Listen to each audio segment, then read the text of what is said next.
Hi, Max Keiser with Stacy Herbert here. Keiser Report, welcome. We are in Miami for Bitcoin 2021. Max and Stacy were at the first Bitcoin conference in Prague in 2011. There were about 40 or 50 people there. Here in Miami, we've got 12,000 tickets sold, a crowd of, some estimate, 20, 25,000. It's absolute madhouse as Bitcoin gets set to go global, take over the global economy, and put all the central banks out of business. Stacy. Yes, you know, I kind of think we're here because of the Dust Bowl of money. The Dust Bowl of money is the man-made disaster that has destroyed our global monetary system over the past 50 years of an all-fiat standard. Now, the Dust Bowl of the 1930s was a man-made ecological disaster that caused untold economic and social damage to the country.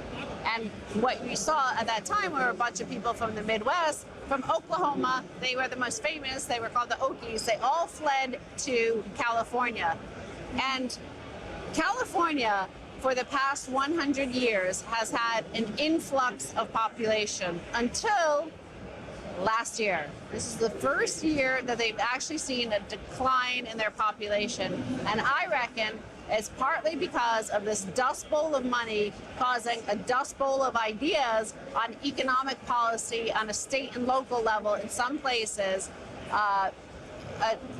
You could call it like these social justice sort of policies that are not able to be funded and cause disaster. So what you're seeing in Miami is not only are we having the Bitcoin Miami event here, but you're also seeing a mass influx of population from New York, from California, from other high tax areas moving here. Right, we're seeing mass migration in America, like we saw during the Dust Bowl of the 1930s, which was a huge migration out of the Great Plains, as they're known, toward California. And now we're seeing a reverse migration out of California to states like Texas and Miami because of the money printing policies of the Federal Reserve and the global banksters that print trillions of dollars in this dust bowl of money that's caused economic failure. So California is a failed state. New York is a failed state. Populations are now going to Texas, where they're actually adding congressional seats because the population is bulging, because the people want freedom, and they want freedom to pursue their Bitcoin dreams. The California dream has been replaced by the Bitcoin dream, and it's alive in Austin, Texas. It's alive in Miami, Florida, and that's where the hungry and the solvent are looking for redemption in these states, and we see it in the numbers. Right. You know, back in the 1930s, during the Dust Bowl, what they were called were Okies, the people who fled these man-made ecological disaster.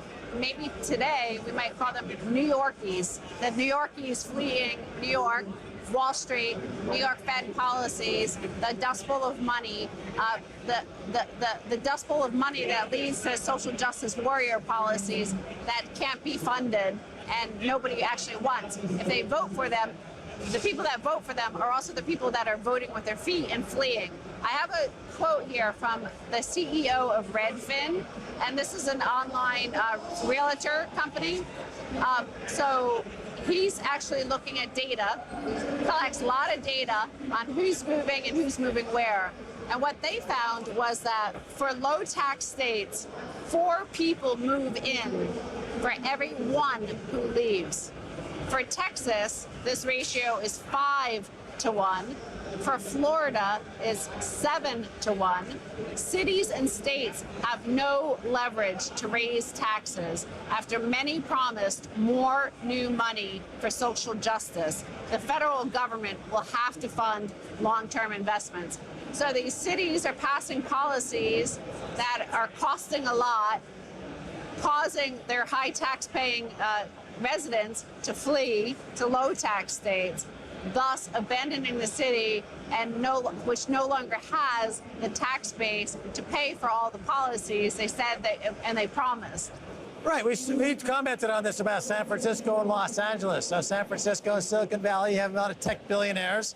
Los Angeles, you have the Hollywood industry, a lot of billionaires are made there. on New York, there's a lot of billionaires made on Wall Street. Does that money end up back in the communities? Absolutely not. In San Francisco, the human feces are spread all over the sidewalk, people shooting heroin into their arms in the streets because they don't have any of that cash that's being stolen from those in the tech billionaire class who put it offshore, put it in the foreign banks, and what's left? A dystopian nightmare of sludge, human filth, and heroin, and opiates. And those people are saying, no, we're voting with our feet. We're going to Texas, where the taxes are low and the Bitcoin is strong. We're going to Florida, where the taxes are low and the Bitcoin is strong. And this is what's going to make America great again, is a re-christening as a Bitcoin nation.